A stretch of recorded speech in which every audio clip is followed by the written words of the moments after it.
Welcome to Autogefühl. Today we're taking a closer look at the Porsche 911 Carrera S.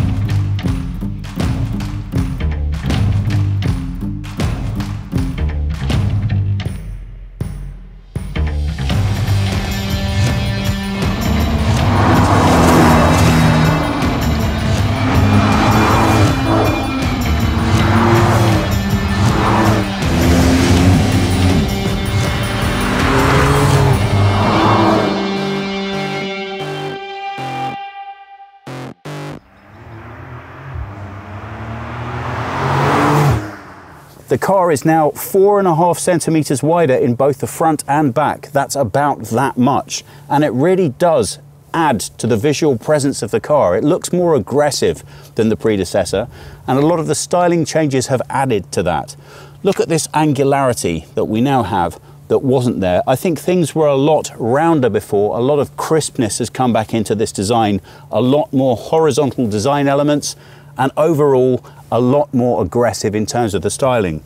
Cards on the table, I've always been a very big fan of the 911, but there definitely were a few points that could have used some tweaking, and with this they really have nailed it. Now, chief amongst those, and I think one of the best additions to the new model, is the wheels. If you have a look, you can see that the rear is slightly larger than the front. This is a 21-inch wheel. At the front we have a 20, and the dynamic feel that adds to the design is huge. Now there's lots of different colors and shapes to go for, so if black enamel isn't your thing, there are some much more traditional 911 designs with some really nice spider new ones. Round at the back, the first things you notice are the changes from the predecessor 911. This lighting strip that cuts straight across the rear, the slight, subtle but still significant change in font that they've used, and of course the lower section here has really been somewhat reimagined, but in a very gentle, sophisticated way. So there's nothing here to upset the purists, while newcomers I think are going to find something to like. Now, the most defining characteristic of a soft tops aesthetic is of course how it looks when the roof's off, and that's why we've kept Jonas a little bit further back while I've stepped into the inside. Well, there's nothing but good news here. I can tell you that in order to fully drop that roof or put it back in place takes now only 12 seconds, and that is 2 seconds faster than the predecessor. And if that doesn't sound like a big deal, when you're driving and you want to put the lid up or down, and you can do that up to 50 kilometers per hour, it is amazing what those 2 seconds feel like. Well, as I already said, this beefed up support here really doesn't touch the aesthetic. It's all very clean. If you standardly put the roof into the down position, you will still have these windows in their upright position. Clearly that's to assist with road noise. What I can tell you from our initial driving impressions is that unless your road surfaces are amazing, as with all cabriolets, you are going to be experiencing quite a bit of that. So unless the weather's a little colder, aesthetically, it's best with the windows down, and I think it's the best experience you can have. The clever design of these rear quarter lights is actually activated separately, so you can choose to have these up, the roof up, these down, these up, any combination that you like. Really, it's about what your comfort level is and also how good you want to look. So for my money, if you want the most comfortable ride, it's still with these up. If you have to have a conversation, it's much better. But honestly, for aesthetic, and that's really why you want the cabriolet, get them down. Really feel the wind in your hair and just enjoy it. Well, this is the point at which we usually show you the engine, and in a Porsche 911, that's always going to be something of a disappointment. Clearly not because there's anything wrong with the engine, but because you can't see a whole lot of it. What I can tell you is that the newly revised engine is producing 450 horsepower and 530 Newton meters of torque. In both instances, that's 30 more than its predecessor. How have they achieved that? Well, there's been a huge amount of component move around going on in there. Lots of the systems have changed the way in which they work to become more efficient, and of course there are always weight savings. If you want to know more on the technical detail, have a look below in the comments. Jonas and I did a really great piece from Hockenheim where we spoke to people a lot cleverer than us about exactly how they've achieved it.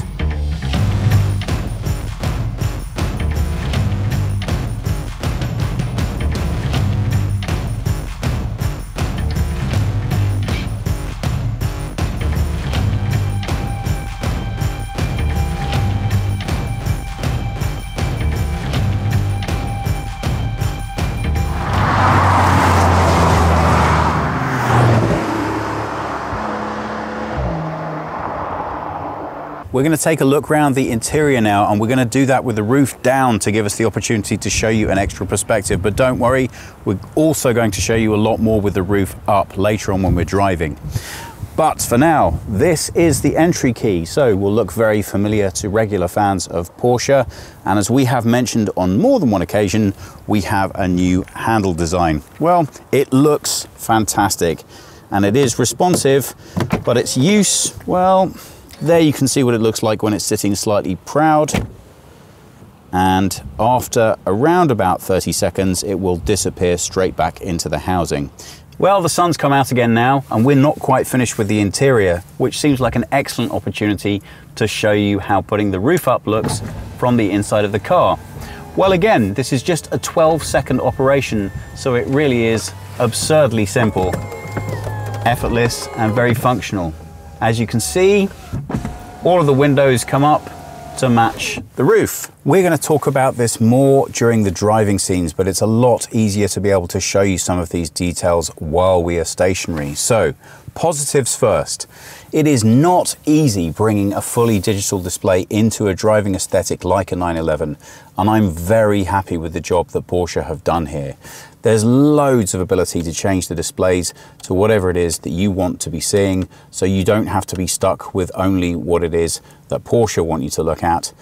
Now, that's the positive. The not so positive is, as you can tell, if Jonas comes slightly further back, the steering wheel blocks off at least a third of the display. Now, in my experience, that wasn't particularly a problem because you can always move your head if you really find you need to know what any of these details are. I'm not sure if Jonas can show you those without moving. Really, the most important information is fully visually available to you. And I am a huge fan of what Porsche have done here. Having this speed limit indicator right here is so visually present when you're driving. That, in conjunction with the rev counter that you so clearly want and your speed readout, really makes keeping your driving license intact in this car much easier than it otherwise would be. Coming slightly further down, we have Thomas's favorite feature. This is what he always describes as looking just like an electric shaving device. Well, I don't mind it at all, and it actually feels really nice and solid in the hand and good. So when you are stopping and you want to do a 3-point turn in your car, it's very satisfying to nudge this up and backwards and just get what you need. It feels solid, and it should do. So I enjoy that, and I like the materials matching in terms of the knurling here and the knurling here. Those feel nice and aggressive, and they're well put together.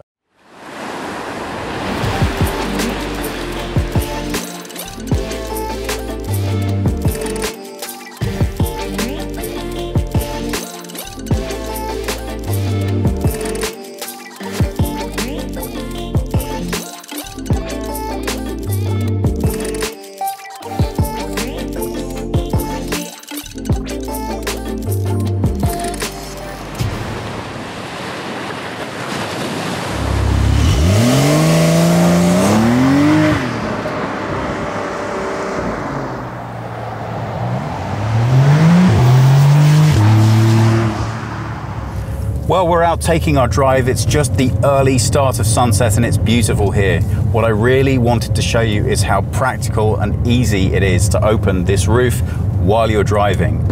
There we go. I'm currently going 30. This function works all the way up to 50 kilometers per hour. That's really nice. Why do I think that's so great?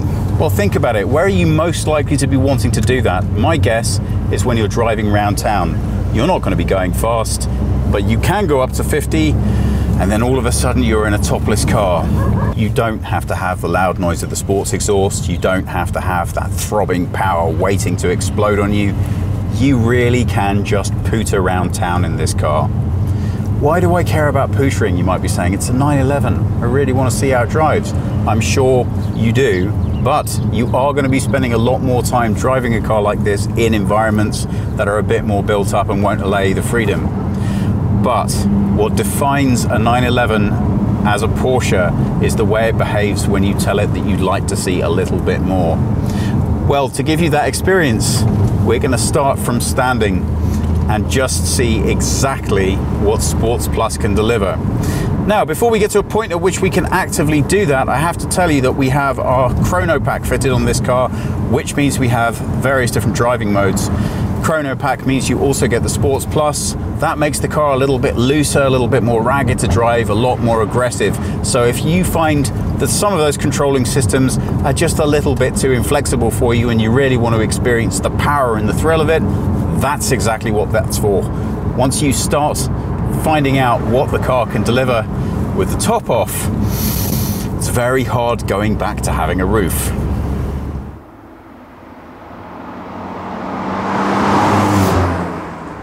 Okay, so we've left town now, which means we can start enjoying driving a little bit more. We've put it in Sports Plus and immediately you can hear the change in note. But that's not really all that we're looking for.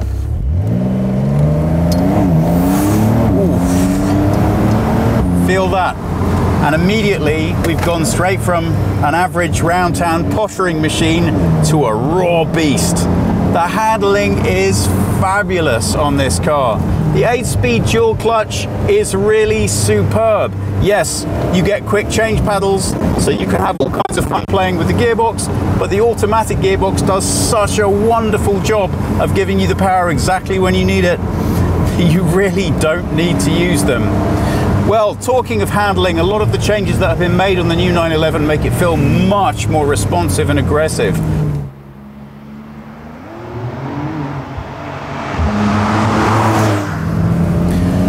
There's always going to be a price to pay for driving a cabriolet, and in the case of this car, that means an extra 70 kilograms of weight. And that isn't insignificant, but it only takes 0.2 of a second off the acceleration speed from the coupe, so I really don't think that's going to be causing you to lose too much sleep. Now, every time there's a new model of any car, they pretty much tell you that it's lighter and faster. Well, that's not the case for the new 911. This car is actually 50 kilograms heavier than its predecessor. And the reason for that is that although they've made a lot of the components and the structure lighter, they've also added a lot of new technology to it, and they have also added new particle filters on the exhaust system. So that all adds up to a little bit more heft. But don't worry, according to Porsche, the steering is 10% more responsive. And oh my word, you really can feel that.